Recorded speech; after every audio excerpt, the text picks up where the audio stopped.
नमस्कार दोस्तों, स्वागत है आपका अपने चैनल अभिषेक भारद्वाज में। और भाई आज मैं करवाने वाला हूं आपको रेडियो ऑपरेटर एग्जाम, मुझे 4 फरवरी का हुआ था। उसके 100% ऑथेंटिक प्रश्न भाई साहब जो एग्जाम में आए हुए हैं वही प्रश्न लेके आया हूं। और बिल्कुल एज इट इज आप पूछ सकते हो किसी भी दोस्त या फ्रेंड से अपने से आए हैं कि नहीं, और कमेंट करके बता देना भाई। अगर कोई और प्रश्न छूट गया हो बता सकते हो आप कमेंट में, ठीक है। और जो थंबनेल पर नंबर है उस पर आप मुझे आपका अगर आने वाले शिफ्ट में एग्जाम है तो आप भेज सकते हो व्हाट्सएप से, ठीक है। तो भाई करते हैं हम स्टार्ट। तो पहला ही प्रश्न दे रखा है इसमें, लोक अदालत का दर्जा कब मिला, मतलब लोक अदालत को वैधानिक दर्जा कब मिला है, इसमें ये पूछा था, ठीक है। अब इसमें देख लेते हैं, लोक अदालत को विधिक सेवा प्राधिकरण अधिनियम 1987 के तहत वैधानिक दर्जा दिया गया था। ये एक्ट 9 नवंबर 1995 को लागू हुआ था। पहली लोक अदालत 1982 में गुजरात के जूनागढ़ जिले के ऊना शहर में आयोजित की गई थी, ठीक है भाई। अगर आपके पास टाइम कम है तो भाई 2x पे आप देख सकते हो। तो अब करते हैं सेकंड प्रश्न को। पुलिस अधिनियम 1861 की धारा 12 के तहत किसका उल्लेख है भाई साहब? किसका उल्लेख है? महानिरीक्षक के नियम बनाने की शक्ति का उल्लेख है भाई। जो महानिरीक्षक होता है वो आपके नियम बना सकता है। अब कब बना सकता है उसे हम देख लेते हैं। पुलिस महानिरीक्षक समय समय पर राज्य सरकार के स्वामित्व के आदेश, ऐसे आदेशों और नियमों बनाया जा सकते हैं जिसमें वो पुलिस बल के संगठन, लचीलापन और वितरण स्थान और समीचने समझेंगे, ठीक है। उत्तर प्रदेश राज्य में लागू होने पर धारा 12 में महानिरीक्षक शब्द के स्थान पर जहां भी कहीं भी आए आश्रय सह महानिरीक्षक महानिरीक्षक पद। इस एक्ट में कुल 47 धाराएं आप पढ़ सकते हो, ठीक है भाई। भाई पुलिस अधिनियम घोट के पी जाओ, बहुत प्रश्न आ रहे हैं, 6 से 7 प्रश्न आ रहे हैं एक शिफ्ट में। आप अच्छे से कर लीजिए उसको, ठीक है। अब प्रश्न नंबर 3 पे चल रहे हैं भाई। इस पीडीएफ को बनाने में बहुत मेहनत लगी, जो इससे पहले की जो वीडियो थी मेरी, वो मेरी कॉपी पेन से थी, उसमें आपको समझ नहीं आ रहा होगा राइटिंग, इसलिए मैंने पीडीएफ बनाई। भाई सब्सक्राइब कर देना भाई चैनल को प्लीज, आप देखते तो सब्सक्राइब नहीं करते यार प्लीज भाई। वर्ष 2020 के व्यास सम्मान के लिए प्रख्यात लेखक प्रोफेसर शरद पगारे किस उपन्यासकार को चुना गया है? किस उपन्यास को चुना गया है शरद पगारे के? इसमें ये बोला है, इसमें चुना गया है पाटलिपुत्र की सामग्री को चुना गया है, ठीक है। इसलिए इन्हें 2020 में मिला भाई। ज्ञानपीठ हो, आपका व्यास सम्मान हो, आपके जीके में हो या साहित्य उसमें हिंदी में, मतलब इसके भाई राइटर तो पूछ रहा है, साहित्य आपका हिंदी में पूछ रहा है, जीके में पूछ रहा है एक प्रश्न, ठीक है। तो आप 1-2 साल पहले के देख लेना, ठीक है भाई, इसलिए दिया गया। अब 2021 में किसको दिया था? महाबली नाटक के लिए असगर बजाहत को दिया था, ये फतेहपुर उत्तर प्रदेश के हैं। 2022 में पागल खाना उपन्यास के लिए दिया गया था ज्ञान चतुर्वेदी को। और 2023 में यादें और यादें ऐसे संस्मरण है पुष्पा भारती को दिया गया था। और प्रथम मिला था 1991 में भारत के प्राचीन भाषा प्रभार और हिंदी को रामविलास शर्मा जी को, ठीक है। अब चलते हैं प्रश्न नंबर 4 की ओर। प्रश्न नंबर 4 में बोला है, अनुच्छेद 279 279 ए के प्रारंभ होने के कितने दिनों के भीतर राष्ट्रपति द्वारा जीएसटी परिषद का गठन किया जाना तय हुआ था? तो भाई ये तय हुआ था संशोधित संविधान के अनुच्छेद 279 ए के अनुसार। अनुच्छेद 279 ए के प्रारंभ होने के 60 दिनों के भीतर राष्ट्रपति द्वारा जीएसटी परिषद का गठन किया जाना है, ये तय हुआ था। जीएसटी तो हर प्रश्न आ रहा है, हर शिफ्ट में आ रहा है प्रश्न। इसको देखिए आप, अनुच्छेद 279 ए को 12 सितंबर 2016 से लागू करने की अधिसूचना 10 दिसंबर 2016 को जारी की गई थी। अनुच्छेद 279 जीएसटी परिषद है। अब इसमें देख लीजिए, अध्यक्ष इसके केंद्रीय वित्त मंत्री होते हैं। आप बाकी चीजें आप पढ़ लीजिए, अपने आप वीडियो रोक के लिख लीजिए, ठीक है। अब चलते हैं प्रश्न नंबर 5 और। किसान दिवस कब मनाया जाता है? किसान दिवस मनाया जाता है आपका 23 दिसंबर को। और प्रधानमंत्री, जो हमारे 5वें प्रधानमंत्री चौधरी चरण सिंह की जयंती के अवसर पर राष्ट्रीय किसान दिवस मनाया जाता है। प्रश्न नंबर 6 देख लीजिए। प्रश्न नंबर 6 में बोला है 223 वर्ष पूर्व कहां पर भारत की पहली आयुध फैक्ट्री की स्थापना की गई थी? भाई आपको ट्रेन वगैरह की आवाज आए तो माफ कर देना, क्योंकि मैं हूँ रेलवे स्टेशन पे। आज 5 तारीख है और टाइम हो रहा है भाई साहब 2:49। वीडियो शूट हो रही है, ठीक है ना। आप देख सकते हो कितनी मेहनत कर रहा हूँ। तो भाई कब हुआ था ये? 223 वर्ष पूर्व कहाँ पर भारत की पहली आयुध फैक्ट्री हुई थी? वो हुई थी 1800 में कोलकाता के पास कोसीपुर में, ठीक है जी। और बाकी आप एक्स्ट्रा फैक्ट देख सकते हो। अब बुंदेलखंड गर्म क्यों रहता है भाई? से गर्म इसलिए रहता है क्योंकि वो कर्क रेखा के समीप है। आप कुछ क्वेश्चन ऐसे जो कॉमन सेंस से कर सकते हो, ठीक है। इसमें आप देख सकते हो कौन कौन इसके एरिया में आता है बुंदेलखंड में, जो कि कर्क रेखा के पास है। पढ़ सकते हो रोक के आराम से वीडियो, कोई दिक्कत नहीं है। प्रश्न नंबर 8 की ओर चलते हैं हम। विधवा पुनर्विवाह अधिनियम कब लागू हुआ? जो विधवा पुनर्विवाह अधिनियम है वो हुआ 1856 में। और इसका मसौदा भाई साहब डलहौजी ने तैयार किया था। और लागू करने वाले कौन थे? कैनिंग थे। कौन थे भाई साहब लागू करने वाले? लॉर्ड कैनिंग थे। और कब लागू हुआ? 25 जुलाई 1856 में। आंसर 1856 होगा अगर आप दे के आए हो पेपर तो, ठीक है। और किसके प्रयासों से हुआ ये भाई साहब? पंडित ईश्वर चंद्र विद्यासागर। किसके? पंडित ईश्वर चंद्र विद्यासागर के प्रयासों से किया गया था ये। अब देखते हैं एक एक एक्स्ट्रा फैक्ट अच्छा सा। गवर्नर विलियम बेंटिक की सहायता से 1829 में सती प्रथा का उन्मूलन किया गया। ये हुआ राजा राम मोहन के प्रयासों से, और राजा राम मोहन ने ब्रह्म समाज की स्थापना की थी। ठीक है भाई। और बाकी आप पढ़ लीजिए। बाल विवाह पर पूर्णतः रोक लगाने हेतु शारदा एक्ट भी आया था। कब आया था? 1929 में। ठीक है भाई। प्रश्न नंबर 9 की ओर चलते हैं भाई। पेठा मिठाई के लिए उत्तर प्रदेश का कौन सा शहर प्रसिद्ध है? ये तो यार सबको पता है, अपनी ताज नगरी आगरा, इसे पेठा नगरी भी कहते हैं। अब देखते हैं प्रश्न number 10। Gun and shell factory कहाँ पर है? Gun and shell Cossipore Kolkata में, ये वेस्ट बंगाल में। ठीक है। इसकी स्थापना 1801 में हुई थी। ठीक है। और ईस्ट इंडिया कंपनी ने की थी। ये आपको पता होगा, देख लीजिए, पढ़ लीजिए इससे संबंधित अच्छे से। भाई आईपीसी, ये पीछा नहीं छोड़ रही बच्चे का। आईपीसी की धारा 295 की सजा का प्रावधान क्या है? इसमें सजा का प्रावधान है 2 वर्ष का कारावास या आर्थिक दंड या दोनों। मतलब प्रावधान पूछा था सजा का। और किसके लिए दी जाती है 295? तो किसी वर्ग के धर्म का अपमान करने के आशय से उपासना के स्थान को क्षति करना या अपवित्र करना, इसके लिए दी जाती सजा। ठीक है भाई, पढ़ सकते हो आप। प्रश्न नंबर 12 देखते हैं। प्रश्न नंबर 12 में यार ये बोला था, human rights and inhuman wrongs 1990 पुस्तक के लेखक कौन है? ये है वीआर कृष्णन अय्यर। अब प्रश्न नंबर 13 हम देख लेते हैं। पुलिस के लिए कानूनी सलाहकारों की नियुक्ति की जिम्मेदारी किसकी होती है? इसकी जिम्मेदारी होती है भाई साहब, राज्य सरकार के कानूनी वित्त मामलों पर पुलिस महानिदेशक की। किसकी? पुलिस महानिदेशक की सहायता से सलाह देने के लिए क्रमशः एक कानूनी सलाहकार वित्तीय सलाहकार की नियुक्ति करेगी। और आप पढ़ सकते हो इसको। मॉडल पुलिस अधिनियम 2006 के अध्याय में धारा 22 पुलिस अधीक्षकों को किसी भी सक्षम और इच्छुक व्यक्ति को पुलिस सेवा की सहायता के लिए विशेष पुलिस अधिकारी नियुक्त करने का अधिकार देता है। अब चलते हैं भाई हम प्रश्न नंबर 14 की ओर। एक प्रकार का मेलवेयर है जो आपके कंप्यूटर पर विज्ञापन प्रदर्शित करता है। भाई तो आप कॉमन सेंस लगाओगे तो ये होता है एडवेयर। अपने वेब ब्राउजर के भीतर भ्रामक विज्ञापन, पॉपअप विंडो, बड़े बैनर और पूर्ण स्क्रीन ऑटो प्ले विज्ञापनों को दिखाता है।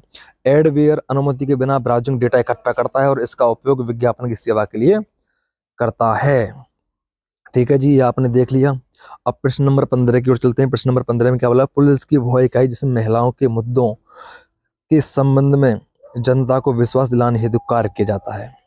ठीक है जी, इसे बोलते हैं यूपी पुलिस महिला सम्मान प्रकोष्ठ, एमएसपी।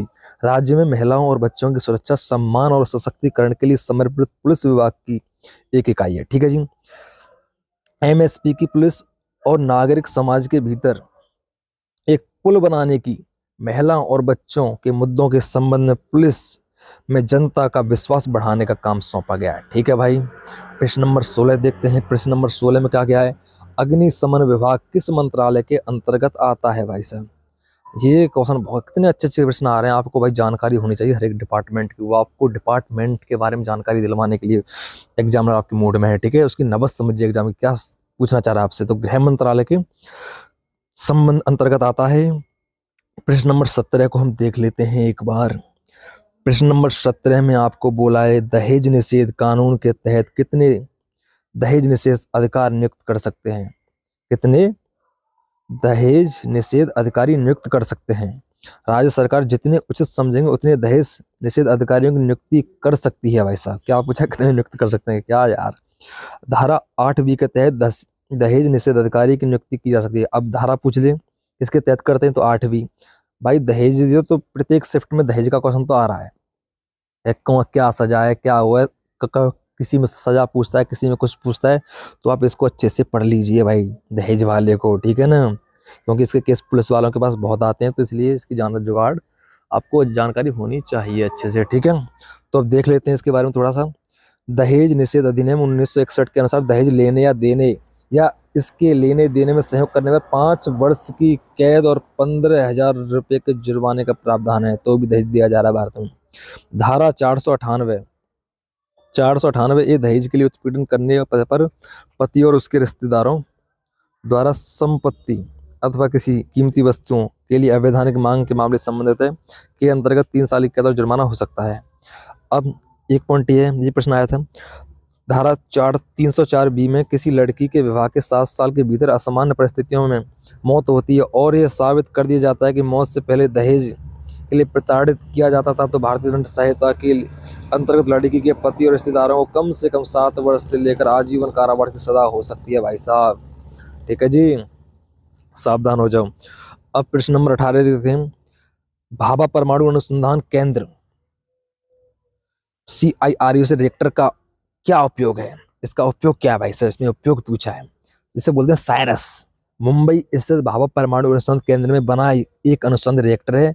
इसे कनाडा ने 1954 में भारत को दिया था, कनाडा ने। ठीक है जी, ये भारत में स्थापित होने वाला दूसरा नाभिकीय रिएक्टर था। साइरस रिएक्टर 400 मेगावाट कनाडा के सहयोग से बनाया गया था। 10 जुलाई 1960 को चालू किया गया था। शायद अब इसे पढ़ लीजिए आप अच्छे से, ठीक है भाई।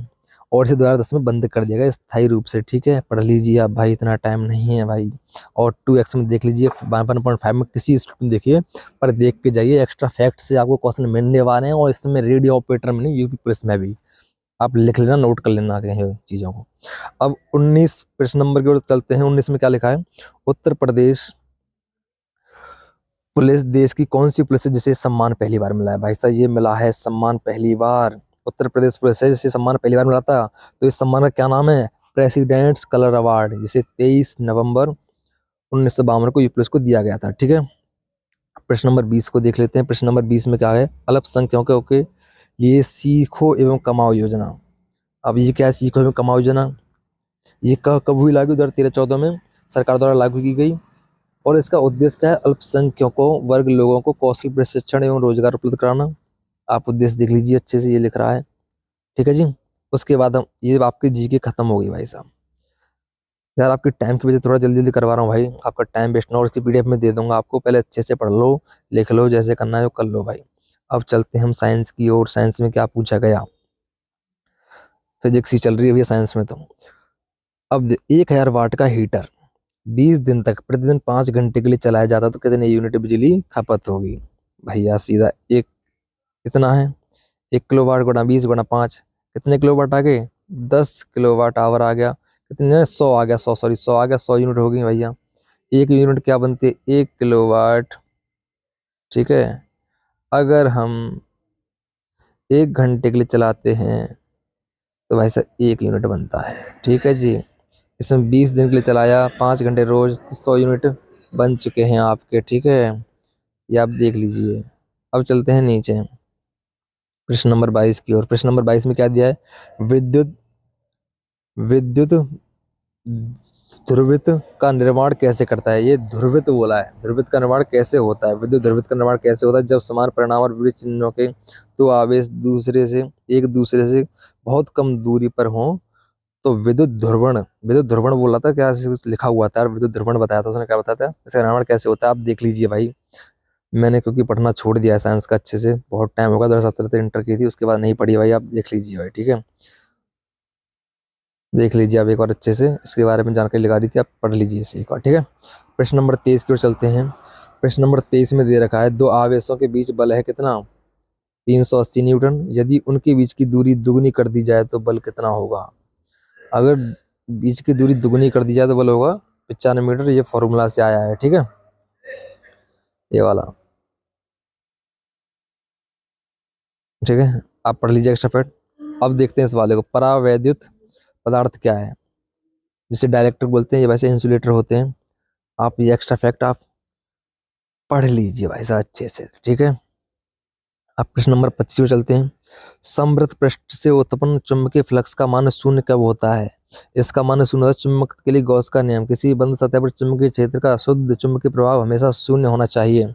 जब चुंबकीय क्षेत्र तल के अविलंबित होता है तो चुंबकीय फ्लक्स अधिकतम, और जब तल के समांतर होता है तो चुंबकीय फ्लक्स न्यूनतम शून्य। क्या? जब समांतर होता है तब होता है शून्य, ठीक है। अब प्रश्न नंबर 26 को चलते हैं। एक विमीय गति का उदाहरण क्या है? चलती ट्रेन, सीधी रेखा पर चलने वाला घोड़ा एक विमीय गति का उदाहरण है। बहुत इजी प्रश्न है। तो जब कोई निकाय एक सीधी रेखा पर गति कर रहा होता है तो उसे एक विमीय गति का कहा जाता है। वृत्ताकार गति है, एक प्रक्षेप्य गति, द्विमीय गति होती है, ठीक है। प्रश्न नंबर 27 को चलते हैं। 27 में क्या बोला है? कार्य करने की क्षमता को क्या कहते हैं? कार्य करने की क्षमता को ऊर्जा कहते हैं भैया, ठीक है। और कार्य और ऊर्जा की इकाई एक ही है, जूल या CGS में अर्ग बोलते हैं, ठीक है भाई।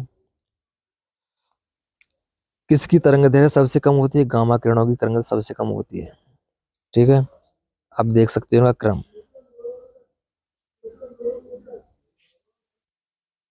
यार गामा किरणों की कम होगी, ये प्रश्न शायद कम नहीं है, ज्यादा होगी, क्योंकि गामा किरणों की तरंगदैर्घ्य सबसे ज्यादा होती है यार। आप एक बार देख लेना भाई, आप एक बार देख लेना प्लीज भाई। आप काम करो भाई, मैं आपको अपाहिज नहीं बनाना चाहता हूँ जैसे और चैनल वाले बना रहे हैं, सारी चीज आप करवा रहे हैं, खुद मेहनत करने का आपको मौका ही नहीं दे रहे भाई। आप खुद रिसर्च करो एक बार अच्छे से, किसकी तरंग सबसे कम होती है। पर प्रश्न आया था भाई, ये तरंग दैर्घ्य वाला, ठीक है ना, ये पक्का, ये 100% में गारंटी लेता हूँ, प्रश्न आया था। आप देख लेना एक बार, ज्यादा किसकी होती कम किसकी होती। मेरे साथ गामा किरणों की जो तरंग दैर्घ्य होती है सबसे ज्यादा होती है भाई, वो आर पार निकल जाती है सीट में होके उसकी एल्युमिनियम में, तो ये इसकी ज्यादा होती है। अब आगे चलते हैं। प्रश्न नंबर 29 में ये भाई साहब ओम है, 5 ओम, 10 ओम, 12 ओम के प्रतिरोधों को समांतर क्रम संयोजन में तो तुल्य प्रतिरोध क्या होगा? जब समांतर में लगाते हैं तो क्या होगा? श्रेणी में लगाते हैं, श्रेणी में तो सीधे का सीधा जोड़ देते हैं, समांतर में 1/r प्लस 1/r2 ऐसे करके जोड़ते हैं ना, आप जोड़ लेना, ठीक है। अब देखते हैं, केपलर के नियम से आ रहा है, पहले भी आया था प्रश्न। केपलर के गृहीय गति का सेकंड नियम किस पर आधारित है भाई? ये कोणीय संवेग संरक्षण पर आधारित है। प्रथम नियम देख लीजिए, कक्षाओं के नियम पर आधारित है। दूसरा नियम देख लीजिए, समान क्षेत्रफल का नियम है। तीसरा नियम देख लीजिए, अवधि का नियम है। ठीक है भाई, तीनों नियम आपने देख लिया किससे संबंधित है, तीनों नियम ये पढ़ लीजिए आप अच्छे से, एक्स्ट्रा फैक्ट अच्छे से वीडियो रोक के पढ़ लो भाई, थोड़ा और रिसर्च कर लो, ठीक है ना, तब बात बनती है। ऐसे नहीं आप खाली देखो मैं बढ़ा दूं, आप कुछ पढ़ो ना लिखो ना, तो अब एग्जाम में नहीं हो रहा, तो कंफ्यूज हो गए तुम। ठीक है, अब देखते हैं प्रश्न नंबर 31 को। न्यूटन गति का दूसरा नियम बल की परिभाषा देता है, तो बल का क्या होता है? F बराबर m होता है। और किस पे आधारित होता है? संवेग के परिवर्तन दर पर आधारित होता है। सेकंड भाई, तो न्यूटन का पहला लॉ पूछा था कल, किस पे आधारित था? वो जड़त्व पे था। सेकंड वाला संवेग पे, और थर्ड वाला क्रिया प्रतिक्रिया पे। आप पढ़ सकते हो जाके अच्छे से, ठीक है, पर क्वेश्चन आया था सेकंड लॉ से संबंधित। ठीक है भाई, ये बात 100% सत्य है। अब विभवांतर की विमा क्या होती है? विभवांतर की आपको पता है विमा क्या होती है? वोल्ट होती है या जूल प्रति कूलम होती है, देख सकते हो आप। अब हिंदी में देख लीजिए, हिंदी में क्या पूछा है? ऐसे उपन्यास उपन्यास जिसमें परिवार के टूटने की अनुभूति हो। क्या है? प्रेमचंद ने अपने उपन्यासों में संयुक्त परिवार के विघटन को चित्रित किया है। प्रेमाशय, रंगभूमि, गबन, गोदान, इनमें किया है। ठीक है, ये होगा आंसर। ऐसी रचना जिसमें अंतर्राज्यीय विवाह और प्रेम विवाह की त्रासदी हो। भाई ये मुझे मिला नहीं, मैंने पता नहीं कौन सा था भाई, कोई होगा उससे आप देख भाई, कुछ क्वेश्चन हार्ड भी आ रहे हैं, ठीक है ना, आप देख सकते हो, मुझे इसका आंसर नहीं मिला भाई, आप देख लेना आंसर। दक्षिणी अपभ्रंश को दक्षिणी अपभ्रंश को निराधार और अवैज्ञानिक किसने माना है? इसका भी नहीं मिला मुझे आंसर, आप देख सकते हो।